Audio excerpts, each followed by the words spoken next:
Bonjour à tous. Dans cette vidéo, nous allons voir comment calculer le facteur de concentration de sel. Alors, comme toujours, on considère le système de base, un débit d'alimentation avec deux sorties, un débit de perméat et un débit de concentrat. Et on a bien sûr des salinités différentes à l'alimentation dans le perméat et dans le concentrat.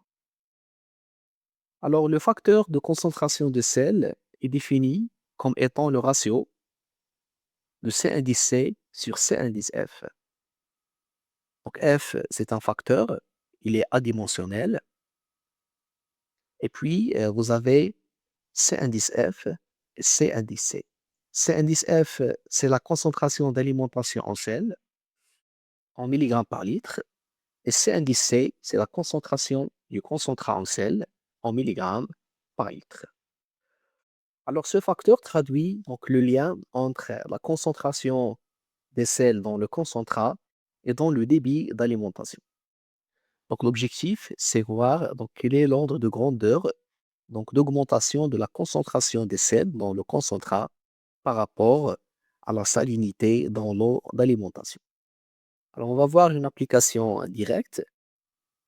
Alors on considère un système d'osmose inverse qui traite un débit d'alimentation qui a une salinité de 35 000 mg par litre et qui produit un débit de concentrat de salinité de 69 750 mg par litre. Donc, c'est l'exemple précédent. Alors, on demande de calculer le facteur de concentration. On applique directement la formule. Donc, F, c'est C indice C sur C indice F. Donc, c'est 35 000 sur 69 750 mg par litre. Donc, on trouve un facteur qui est proche de 2. Donc, ça veut dire qu'on a un facteur de concentration des sels de 2. Donc, ça veut dire que la salinité du concentrat est égale à 2 fois la salinité de l'eau d'alimentation.